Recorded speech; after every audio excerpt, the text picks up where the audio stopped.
So let me show you how to use a few tools to add interesting textures to your painting and to make it all a bit more cohesive.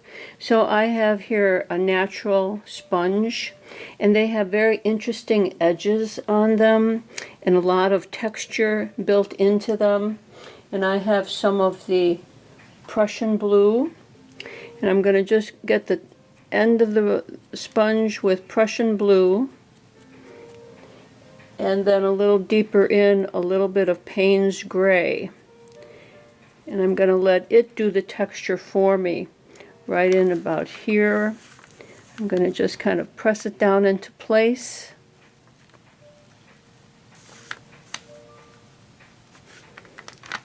And let it carry through the texture for me. Now, I'm going to do that in a few places. I want it to, again, some of the blue at the end, some of the Payne's gray deeper in. Wherever there are these interesting darker shapes, give it a little more of an edge. Something else happening here.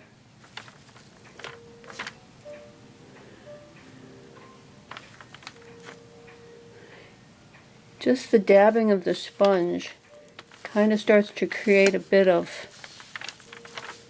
texture. And it's simple. And there was some kind of something guided our eye up the center here. So we'll just do some of that in there too. And just kind of carry it through. Just in places. It could be like grass is growing. It could be many, many things. Maybe a little bit more. One more time.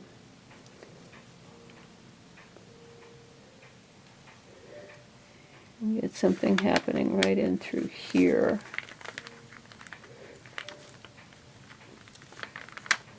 So the other colors show through, but there's still, it's creating something like there's things here and things farther back happening. Then I'm going to take one of these inexpensive brushes from the hardware store, and I love how the end of them is so feathery, and I'm going to just touch it to the tips to my water, just along the very tips, and then kind of lay it in some of the green color that we're using. Don't want to get too much on it. We just want it to be just in the tips. Just like that, just in the tips. And then just kind of sweep it up. Sweep it up. Things happening. Things closer to us down here.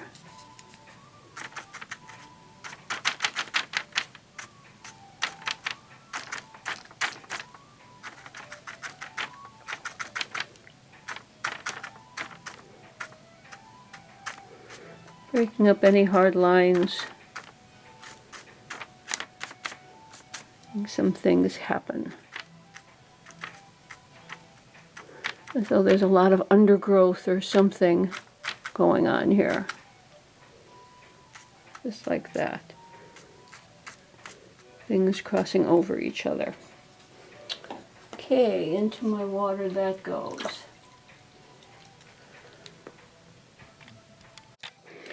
Now, using one of my stiff cards, my credit cards that I no longer use, I'm dipping it into the Prussian blue with the green, and just going to kind of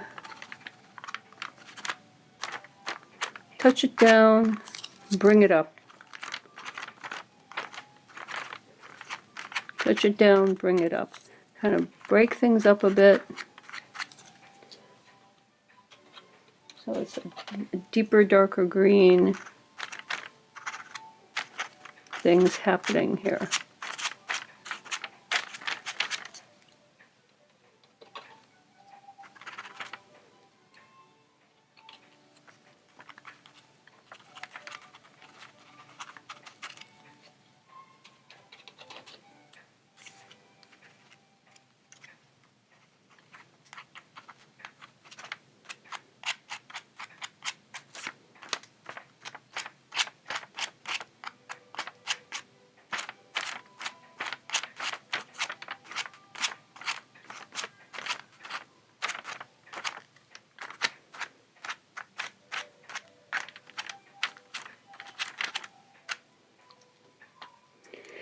Okay, now when I talk about glaze, what I mean when I talk about glaze is using one of the baby wipes, and let's get a really nice, clean, fresh start of one. A baby wipe, and I'm going to dip it in a little bit of the white. So I have baby wipe, white paint, and it's wet. And I just want to start to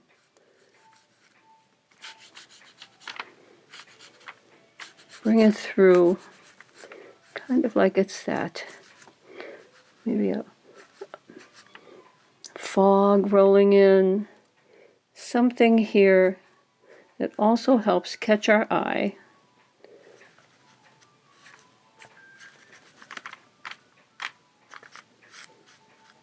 It's coming through the landscape a bit.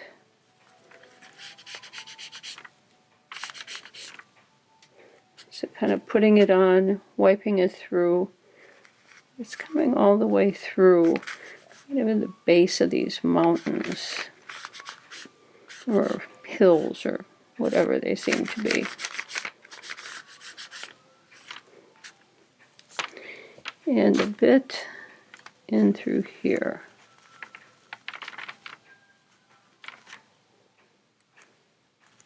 Highlights of something being caught, just kind of dabbed in. You see how this creates another texture all by itself?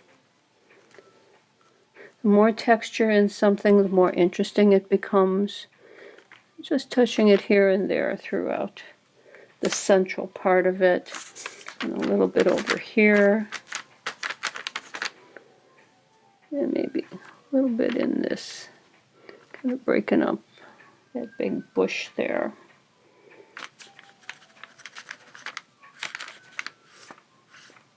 And see, this, it's transparent, so the other colors are showing through, but it's still there. It's still something happening there. Curing our eye. Okay, and then I want to take some of the, again, a baby wipe and some of the Prussian blue, and just kind of work that through in the center, and pull it down a bit.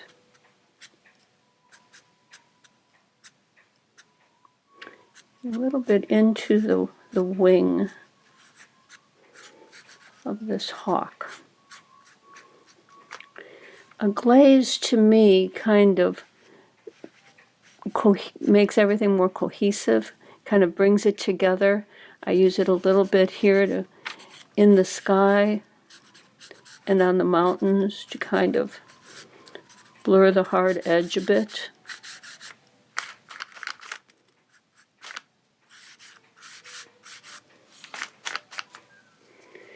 And then for the other hawks, we're going to just raise this up a bit. And the glaze will be whatever the background color is. So like in through here, it's the yellow ochre with a little bit of white.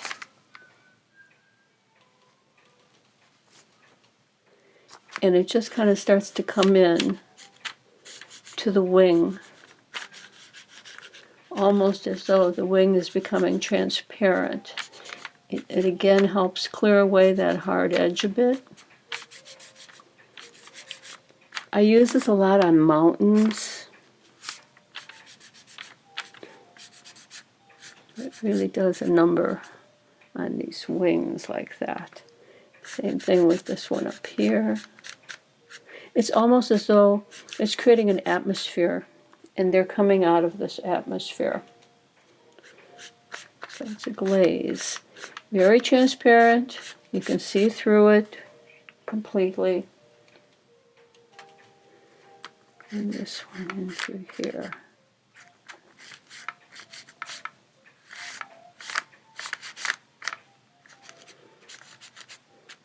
So we can, it's almost as though the hawk's wing is moving and blending in with the atmosphere a little bit.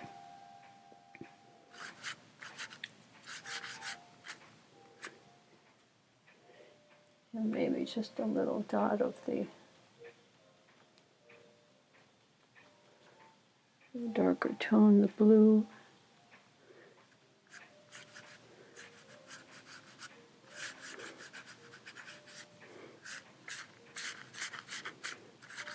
Carrying it through.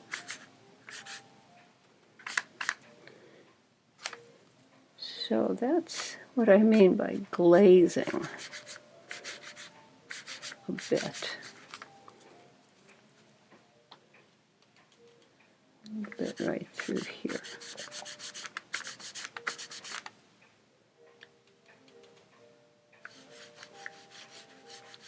Just kind of, they're like just appearing out of it all.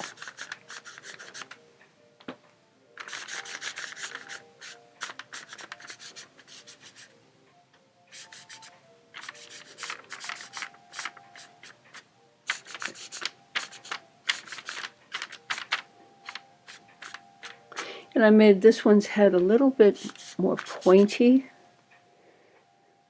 See, now to me, this really helps it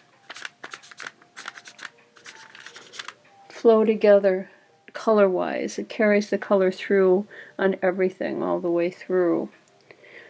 So that's, I like how that's turning out. Okay, so we've done the sponge. Oh, and then my favorite. Okay, one of these, last one of these, again, inexpensive brushes from the hardware store. You see how long they come, it's 1 inch. Well, I cut it even a little bit more than halfway. You see how I've cut this one? This has been my very favorite brush to use on all my paintings ever since the 90s, and it creates a wonderful spattering effect. Now what I'm going to do is I'm just going to touch the tip of this to the water, dip it in my Prussian blue and a little bit of Payne's Gray.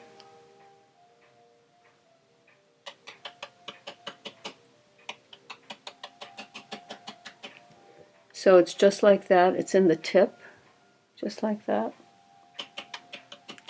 Now a few things, you can use some kind of other tool and just kind of spatter it like this.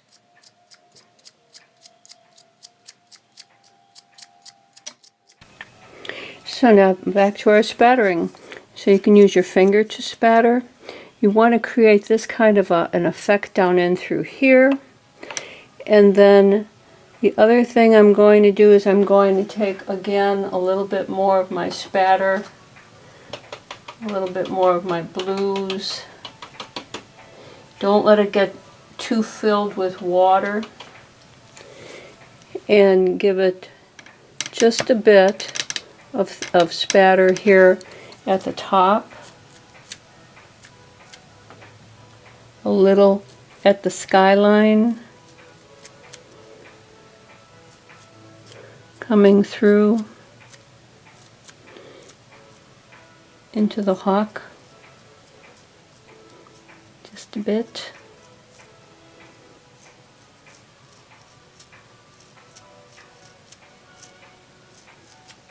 You know, you could spatter, you can cover parts up.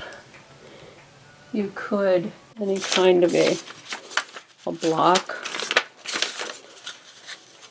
and then spatter like just the mountain and the hawk. Let the sky be alone right in through there. So there's a lot of things that you can do with this. When you work with white in the sky, you start to get the idea that maybe there are stars starting to come through. And it's just kind of a here and there kind of a thing. And then the same thing with a bit of the yellow ochre. Just kind of coming through. It's a very subtle thing, but it really creates some interest and of other things happening in the picture.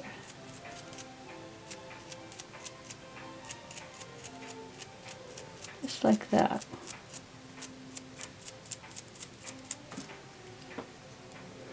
Okay, now I like it. I think it's done. I'm going to set it up and we're going to step back and take a look at the whole thing and what we've got going. Now, I worked into the hawks a little bit with a burnt umber Prismacolor pencil, and I took a little bit of green and accentuated this area right here so that this seems like a foreground, and then a little ground in the middle ground, and then this is farther back, set farther back by the mistiness created from the white glaze. So then we have a little bit more depth happening. And now all of these are just tools that you can add to your own little toolbox. You don't have to use them all in one painting. They're just ideas and things that you can add to it to give it a little bit more interest. And they're things that I do all the time. And so I would say just have fun with this, and let's see what kind of a landscape you create. So see you soon.